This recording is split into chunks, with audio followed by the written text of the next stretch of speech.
Hello everybody and welcome into episode number 304 of the Bible 2021 podcast.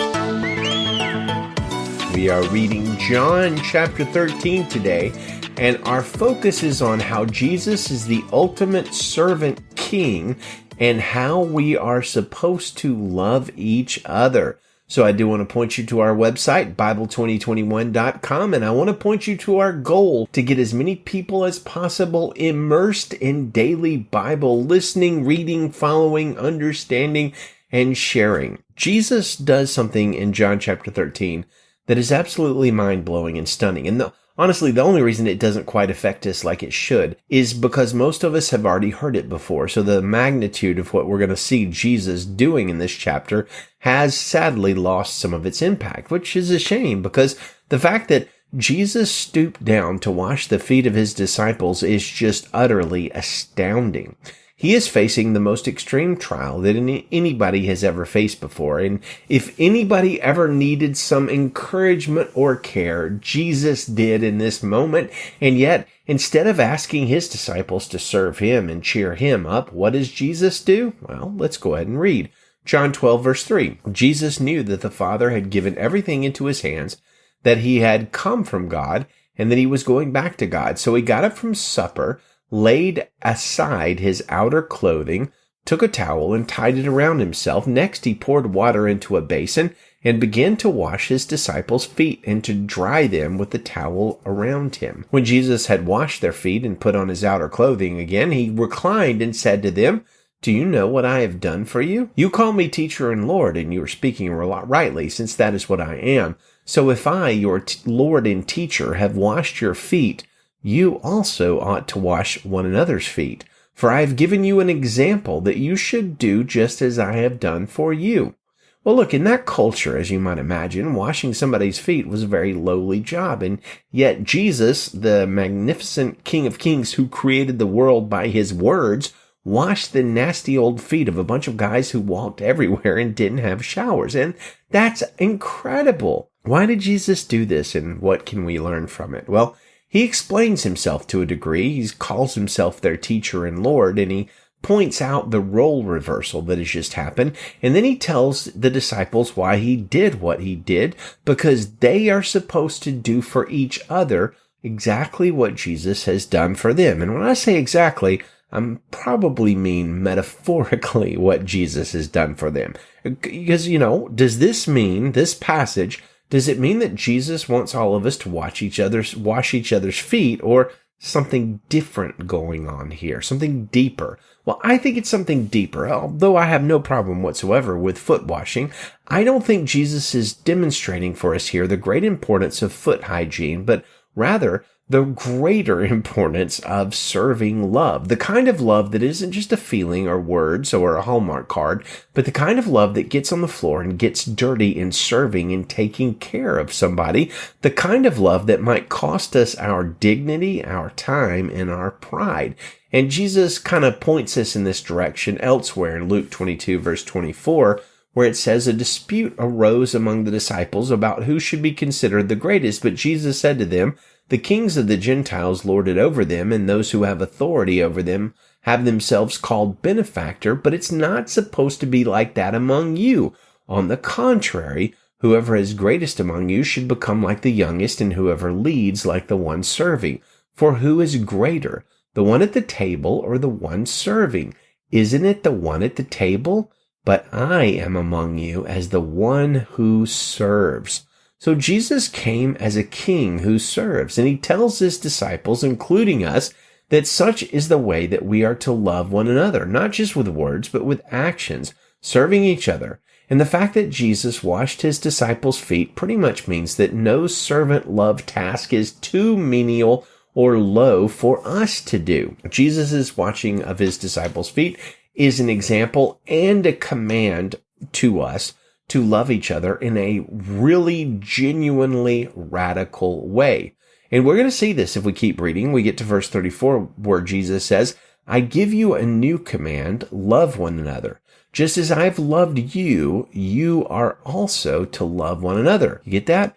just like I have loved you. You are to love one another. By this, everyone will know that you are my disciples if you love one another. So what kind of love are we supposed to show each other?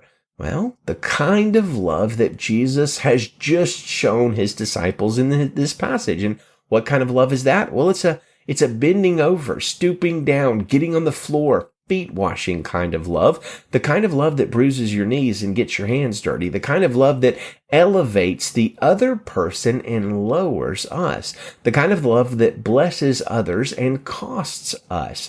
You might think, well, hey, wait a minute, that doesn't sound fair, but in fact, it is beautiful, because a community that is always loving each other in this way will have every need met and every foot washed, metaphorically.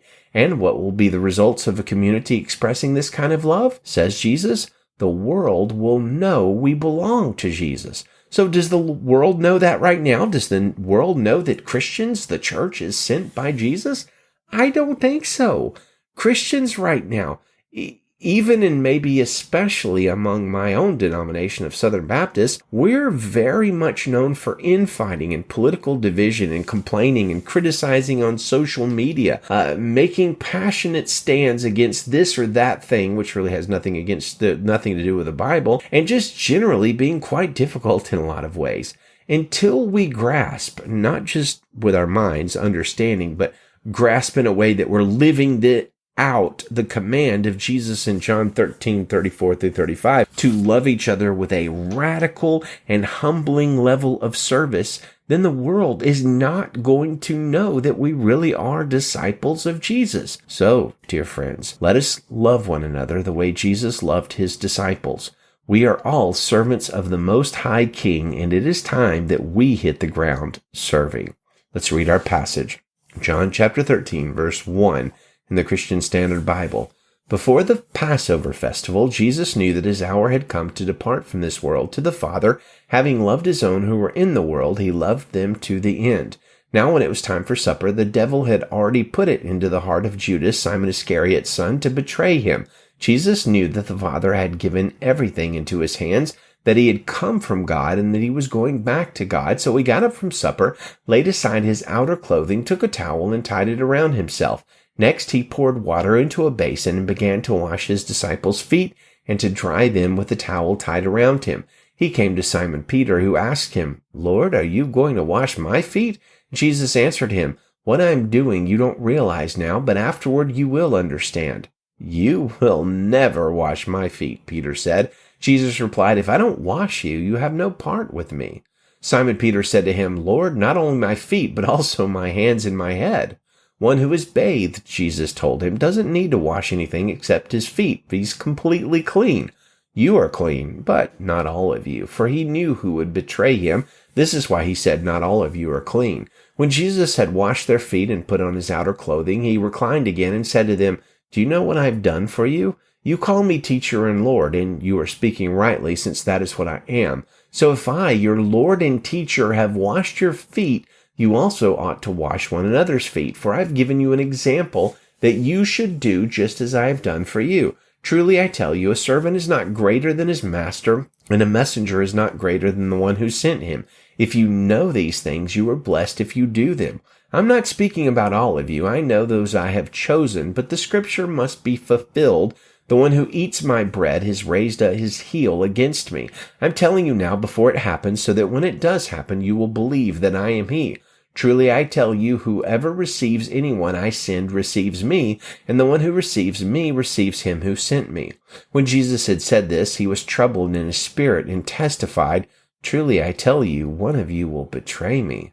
The disciples started looking at one another, uncertain of which one he was speaking about. One of his disciples, the one Jesus loved, was reclining close beside Jesus, and Simon Peter motioned to him to find out who it was he was talking about.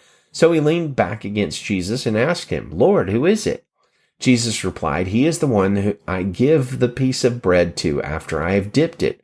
And when he had dipped the bread, he gave it to Judas, Simon Iscariot's son. After Judas ate the piece of bread, Satan entered him, so Jesus told him, What you're doing, do quickly. None of those reclining at the table knew why he said this to him, since Judas kept the money bag. Some thought that Jesus was telling him, buy what we need for the festival, or that he should give something to the poor. After receiving the piece of bread, he immediately left, and it was night. When he had left, Jesus said, now the Son of Man is glorified, and God is glorified in him. If God is glorified in him, God will also glorify him in himself, and will glorify him at once. Little children, I am with you a little while longer. You will look for me, and just as I told the Jews, so now I tell you, where I am going, you cannot come. I give you a new command. Love one another. Just as I have loved you, you are also to love one another. By this everyone will know that you are my disciples, if you love one another. Lord, Simon Peter said to him, where are you going? Jesus answered, where I am going, you cannot follow me now, but you will follow later. Lord, Peter asked, why can't I follow you now? I will lay down my life for you. Jesus replied, will you lay down your life for me? Truly, I tell you, a rooster will not crow until you've denied me 3 times. Well, my friends, let us close with our Bible memory passage for the month of October. I believe this is the last day we will be reading through it. It is 1 John 4, 7, and 8.